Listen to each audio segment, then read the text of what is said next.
My brother sent me a text at 6:47 inches the morning, 3 days before his wedding. It said, "We've decided you're not welcome at the rehearsal dinner. This is Derek's time and you've made everything about money. Don't come. Don't call. We'll mail back whatever you think you're owed." I read it twice. Then I set my phone face down on the kitchen counter, poured my coffee, and stood at the window watching the sun come up over the parking lot of my apartment complex in Austin. When I picked the phone back up, I typed 6 words back. "Okay, but you missed something big." Then I put it on silent and went to work. Before I tell you what they missed, I need you to understand something about the kind of love I grew up in. It wasn't loud or cruel. It was quiet and practical, and it always came with a direction. Toward my brother, I learned early that being the reliable one wasn't a compliment. It was a job description. My name is Serena Calloway. I'm 29 years old, a registered nurse at a hospital in Austin, Texas, and for the past 6 years, I have been the financial backbone of a family that recently decided I was the problem. My brother Derek is 32. He's charming in the way that people who've never had to try tend to be. He graduated college with a communications degree and a mountain of debt, and the unshakable belief that things would work out. They always had, because I was always there to make sure they did. My mother, Carol, is the family's emotional weather system. When she's pleased, the air is warm and easy. When she's not, the cold comes in slow and total. My father, Dennis, coached high school football for 22 years and applied the same philosophy to parenting that he did to fourth-quarter decisions. Protect the quarterback. Derek was always the quarterback. I was the offensive line. Useful. Anonymous. Expected to hold. My grandmother on my father's side, Nana Ruth, was the only person in that family who ever called anything what it actually was. She lived 40 minutes outside Austin in a small house with a porch that smelled like cedar and motor oil, and she had a way of watching things that made you feel like nothing was getting past her. I started helping the family financially when I was 23 and had just gotten my first real nursing paycheck. Derek had defaulted on 2 student loan payments. My mother called me on a Tuesday evening, voice low and worried, and said the word that I would come to understand was really a command dressed as a request. "We just need a little help getting through this month." I helped. Because that's what you do. That's what love looks like when you're raised to believe your usefulness is your worth. What started as 1 month of student loan coverage became a standing arrangement. Over the next 6 years, I paid a total of $47,200 toward Derek's loans. I kept a spreadsheet not because I expected repayment at first, but because I'm a nurse and nurses document everything. I also covered $8,400 in car repairs across 2 different vehicles, $3,100 when my parents' HVAC unit failed the summer my father had a minor cardiac event, and $6,000 when my mother decided the kitchen needed to be updated before Derek brought his girlfriend home to meet the family for the first time. Her name is Vanessa. She's fine. She's exactly the kind of woman who brings printed itineraries to casual lunches and refers to herself in the third person when she's excited about something. Derek loved her, and that was enough for my parents to love her completely and immediately in that way they had of redirecting all available warmth. The engagement happened 18 months ago. My mother called me before she called any of her friends. She was crying happy tears and said, "This family is finally getting everything it deserves." I said congratulations and meant it. What I didn't know was what was already in motion. I found out the same way you find out most things you weren't supposed to know, by accident at the exact wrong moment. I was sitting in the waiting room of a dental office on a Wednesday afternoon, scrolling through my phone while they called back the patient I'd accompanied from the memory care unit. I was still in scrubs. I had 17 minutes before I needed to be back at the hospital. I opened Instagram out of habit and saw a post that my mother had shared from Vanessa's account. It was a picture of Derek and Vanessa standing in front of a storefront. The sign behind them said Calloway & Co. Event Rentals in new gold lettering. The caption read, "So proud of my future husband and his incredible family for making this dream a reality. We couldn't have done this without the Calloways believing in us every step of the way." My mother had shared it with the comment, "So proud of my son for building something real. This family pours everything into the people it loves." I stared at the photo. I had never heard of Calloway & Co. Event Rentals. That night I pulled my credit report. There it was. A co-signed business loan opened 14 months ago in the amount of $34,000. My name was on it. I had not signed it. I had not been asked. I had not been told. I sat on my bathroom floor for a long time with my laptop open on the tile. The fluorescent light above the mirror buzzed faintly.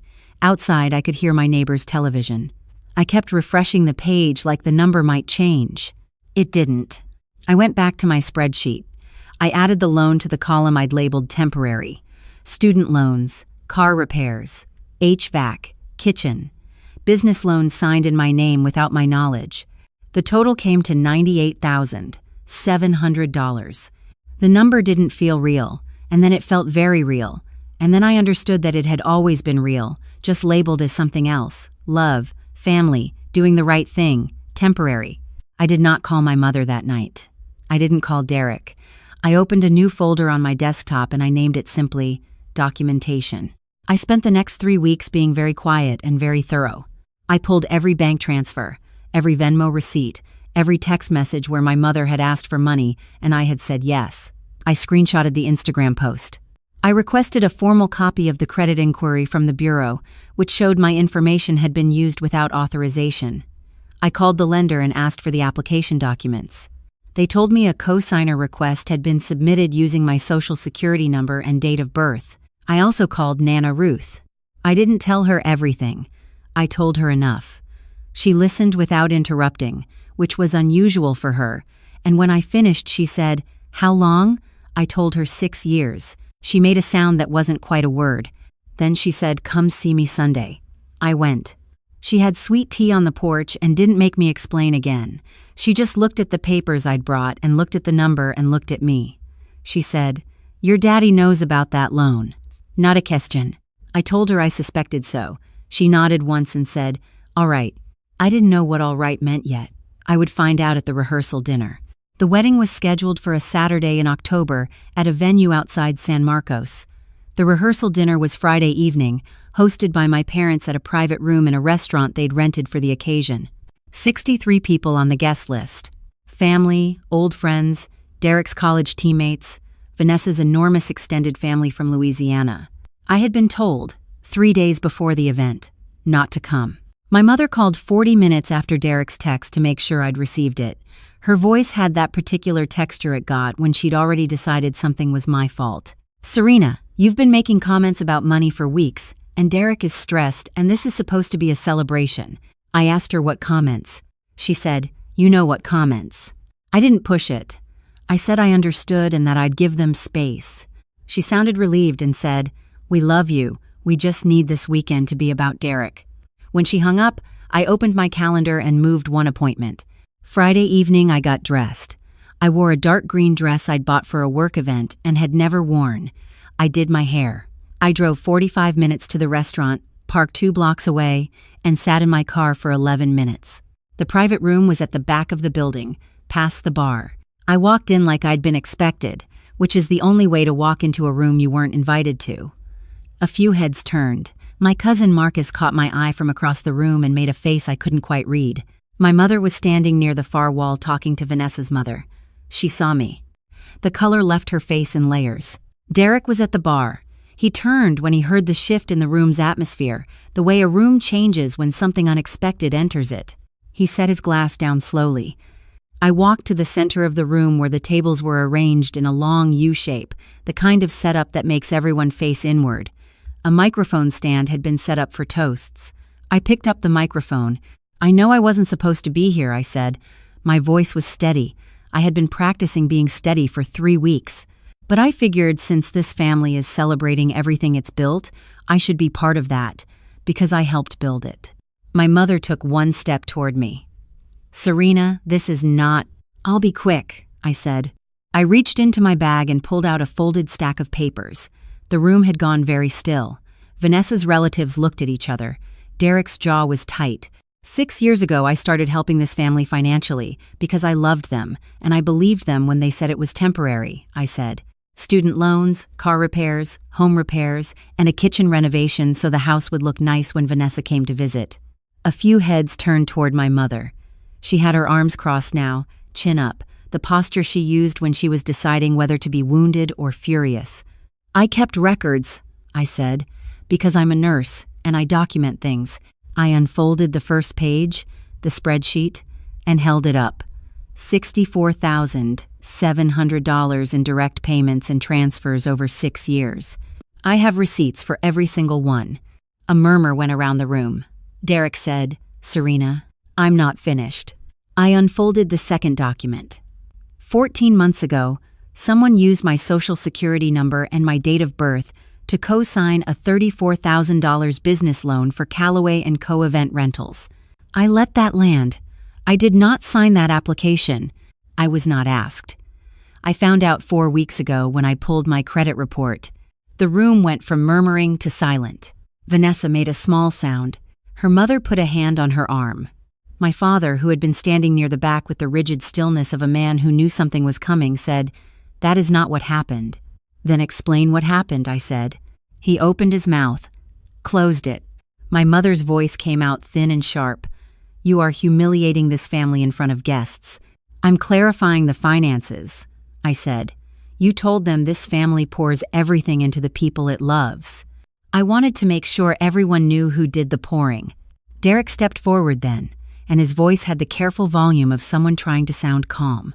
"Look, we are grateful for everything you've done. But this is not the time or the place, and the loan situation is more complicated than, is my name on it?" Silence. "Yes or no, Derek? Is my name on the loan?" He looked at the floor. "Yes." "Did you or anyone in this family ask me before signing my name to a legal financial document?" "Nothing." "That's what I thought." I set the papers on the nearest table. The total was circled in red at the bottom of the last page, $98,700. I didn't read it aloud. I didn't need to. The people closest to it leaned in, and I watched their expressions change. My mother was crying now, the kind of crying that was meant to reframe the scene, to make her the person the room felt sorry for. "After everything we've done for you, we raised you. We supported you through nursing school. You sent me $200 in January of my second year," I said. "I have the Venmo notification. I paid for nursing school myself." "That is not. I have documentation." And then, from the back of the room, a chair scraped against the floor. Everyone turned. Nana Ruth stood up slowly, steadying herself with one hand on the table. She was 74 years old and small in the way that people who have decided not to waste energy on pretending tend to be small. She didn't raise her voice. She never needed to. "Carol," she said. Just the name. Just my mother's name, in that particular tone. My mother went quiet immediately, the way she always had around Nana Ruth, the way everyone did. Nana Ruth looked around the room. "I've sat with this for 3 weeks," she said. "I've given everyone the benefit of the doubt that maybe I misunderstood the situation." She picked up her glass of sweet tea and held it loosely. "I did not misunderstand." My father said, "Mom." "Dennis, I am speaking." He sat down. "This girl has been paying your bills since she was 23 years old," Nana Ruth said. "I watched it happen and I told myself it was family helping family. Then I found out you signed her name to a loan without asking her." She shook her head once, the small, precise shake she used instead of profanity. "That is not family. That is theft." Vanessa's mother made a quiet, sharp noise of agreement. "I had a conversation with my attorney last week," Nana Ruth continued. "I've made some changes to my estate documents. The lake property and the contents of my accounts will go to Serena when I pass. Not because of this. Because she is the only person in this family who has consistently shown up for other people without being asked and without keeping score." She looked at Derek, until someone forced her to keep score. Derek looked like he'd been struck.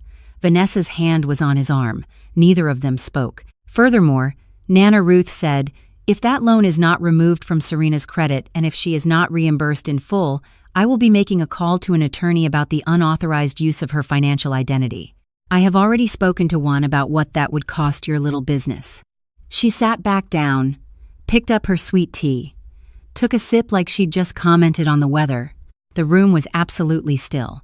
My mother was staring at her mother-in-law with an expression I had never seen on her before. Not anger, something closer to comprehension. The slow recognition that the room had shifted and was not going to shift back. Derek looked at me. For a long moment he said nothing.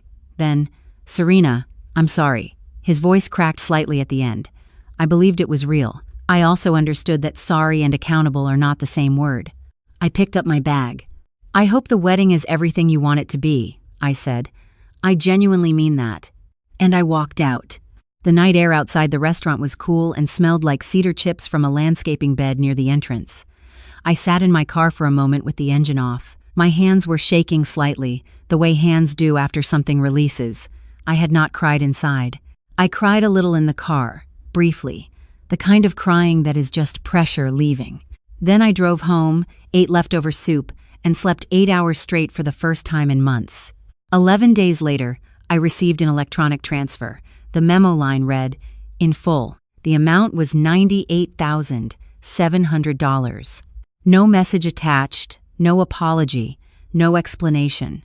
Just the number, clean and complete, sitting in my account on a Thursday morning while I was eating breakfast before a 12-hour shift.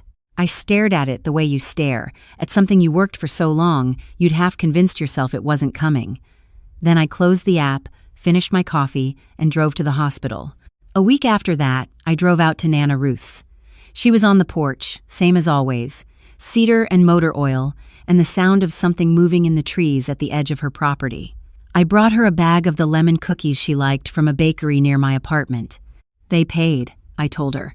She nodded. "Of course they did." I sat down in the other porch chair. "Did you really talk to an attorney?" She looked at me over the top of her sweet tea glass. "I did." "And the estate documents?" "Already done." I didn't know what to say to that. I said thank you, and she waved her hand like that was unnecessary, which made me want to say it again, louder. We sat for a while without talking, which was the best kind of sitting. The trees moved. A truck went by on the road at the edge of her property. The afternoon was going gold. "Do you think they understand why it was wrong?" I asked eventually. She thought about it. "Dennis might someday. Carol understands what it cost her. That's not the same thing." "And Derek?" "Derek is going to spend his marriage wondering what else he's signed his name to that he didn't earn." She set down her glass. "That's a harder punishment than anything you could have said to him." I thought about that on the drive home. I thought about the 6 years of spreadsheets and the loan I didn't sign and the rehearsal dinner I wasn't invited to. I thought about how long I'd called that giving when the correct word was probably losing. How long I'd called their silence trust when it was really just the quiet of people who knew they were taking more than they were giving and had decided that was fine. I pulled into my apartment complex and sat in the parking lot for a moment before going in. The same parking lot I'd stood at the window looking over 11 days ago when I got the text saying don't come. The text that ended 6 years of accepting terms I never agreed to. I thought about writing back to Derek. I thought about a conversation with my mother where we got to something real. I thought about holidays and whether there were any left that I wanted to show up for. And then I thought about the number sitting in my bank account. Not as money, but as something else. As proof that the record I kept was accurate. That the version of events I'd been living in was real, even when they were busy narrating a different one. I've been asked, since, whether I feel like I won. I don't think about it that way. Winning is a word for games where both sides agreed to play. I didn't agree to play anything. I just stopped pretending the game wasn't happening. What I have now is a clear account, a correct balance, a grandmother on a porch who saw the whole thing and didn't look away, a spreadsheet I no longer need to keep, and mornings that are mine. They told me not to come. They told me this was not the time or the place. They were right that it was their time. They just forgot that documentation doesn't have a curfew. If you've ever been the person in your family who gives quietly and gets erased loudly, I want you to know something. The record you keep is real. The exhaustion you feel is real. And the moment you stop funding a story where you're not even a character, that moment is available to you. You don't need a rehearsal dinner. You don't need a grandmother with an estate attorney, though it helps. You just need to stop calling it temporary when it isn't, and start calling it what it is. Hit subscribe if you know exactly what that feels like. And if you've ever had to sit across from family and say out loud what they all knew and no one was saying, drop a comment. I want to know I'm not the only one. Because I used to think I was. I'm not anymore.